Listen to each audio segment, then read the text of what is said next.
नमस्कार मंडळी, माझ्या एका नवीन ब्लॉगमध्ये आपल्या सर्वांचं मनपूर्वक स्वागत. काल सहजच जाणं झालं बदलापूर मुळगाव येथील खंडोबा मंदिरात. या मंदिराविषयी ऐकलं होतं, मात्र कधीतरी जाऊन पाहायला हवं असं ठरवलं होतं आणि ते काल जाणं घडलं. खरोखरच हे मंदिर पाहण्याजोगं आहे. आजूबाजूला असलेला निसर्ग नजराणा आणि त्यामध्ये असलेलं हे मंदिर अतिशय मोहक. आध्यात्मिक शक्ती आणि सुंदर निसर्गसृष्टी यांचा सुरेख संगम असणारं हे ठिकाण खरोखरच प्रत्येकाने पाहायला हवं. आपल्या जवळ अशी बरीच ठिकाणं असतात जी आपल्याला माहीत देखील नसतात. त्यातलंच हे एक ठिकाण. वरती डोंगरावर चढायला जवळपास 450 ते 500 पायऱ्या असतील, परंतु प्रत्येक पायरीशी हितगुज करत जाताना या पायऱ्या कधी संपून जातात आणि देवाचं दर्शन घडतं हे कळत देखील नाही. हिवाळ्यात आणि पावसाळ्यात इथे खूप गर्दी असते. का असू नये, त्यावेळी हा निसर्ग नजराणा अजून फुलून येतो आणि त्यामध्ये हे मंदिर अतिशय मोहक दिसतं. परंतु उन्हाळ्यात देखील प्रत्येक पायरीवरून या निसर्गाचं दर्शन घेत असताना निसर्गाची वेगवेगळी रूपं आपल्याला फुलवतात, मनाला भुरळ घालतात. खरोखरच रमणीय असं ठिकाण मी माझ्या कॅमेऱ्यामध्ये कॅप्चर केलंय आणि तुमच्यापर्यंत आणलं. चला तर मग हा ब्लॉग पाहून घेऊया.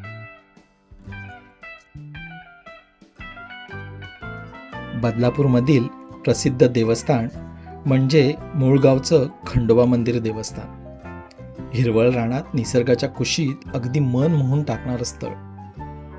जवळपास बदलापूर स्टेशनपासून 9 ते 10 किलोमीटर अंतरावर बसलेलं मुळगाव. या गावाला प्रसिद्धी मिळाली ती तेथे असलेल्या खंडोबा मंदिर देवस्थानामुळेच. माहितीवरून असं कळतं की इथे दरवर्षी मोठ्या थाटात खंडोबाची यात्रा अगदी उत्साहात साजरी केली जाते. हिवाळा, पावसाळा किंवा मग उन्हाळा, भाविक दर रविवारी पहाटे मोठ्या संख्येने इथे देवाची पूजा करण्यासाठी जमलेल्या असतात. या पायऱ्या मुळात शिवकालीन नसून भाविकांना मंदिरापर्यंत चढण्यासाठी सोयीस्कर व्हावं म्हणून काही वर्षापूर्वी या पायऱ्यांची बांधणी झालेली आहे. पूर्वी दर्शनासाठी सरळ डोंगरातून वर चढत जावं लागायचं, पण काही कालानंतर स्थानिकांनी या डोंगराच्या पायथ्यापासून काही अंतरापर्यंत पायऱ्यांचे बांधकाम केले. मात्र आता पूर्ण मंदिरापर्यंत चढण्यासाठी स्थानिकांनी भाविकांसाठी पायऱ्या उपलब्ध करून दिलेल्या आहेत.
मंदिराच्या आतमध्ये प्रवेश केल्यावर मंदिराच्या गाभाऱ्यात समोरच खंडोबाच्या मूर्तीची प्राणप्रतिष्ठा केलेली आहे.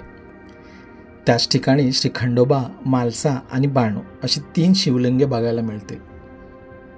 येथील गावकरी सांगतात की या ठिकाणी एक छोटेसे छिद्र आहे. या छिद्रातून पूर्वी भंडाऱ्याची उधळण होत असे, परंतु कालांतराने ते छिद्र बुजलं गेलं आणि त्यातून येणारा भंडारा बंद झाला. मार्गशीर्ष महिन्यात चंपाष्टमीला दुपारी 2च्या सुमारास इथे हळद लावली जाते. त्यानंतर पौष महिन्यात शांखभरी पौर्णिमेला सायंकाळी 5 वाजता श्री खंडोबाचं लग्न उत्सव वाजत गाजत केलं जातं. या दिवशी भाविक मोठ्या संख्येनं दर्शनासाठी मंदिरात येत असतात.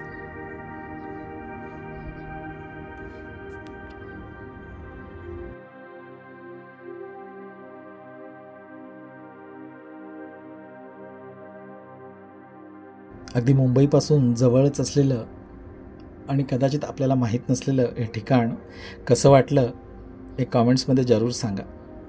अशी वेगवेगळी आणि जी आपल्या माहितीत नसतात असे ठिकाणं दाखवण्याचा माझा प्रयत्न असतो.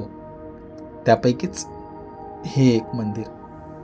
ब्लॉग कसा वाटला जरूर सांगा आणि हां, लाईक करायला विसरू नका. धन्यवाद.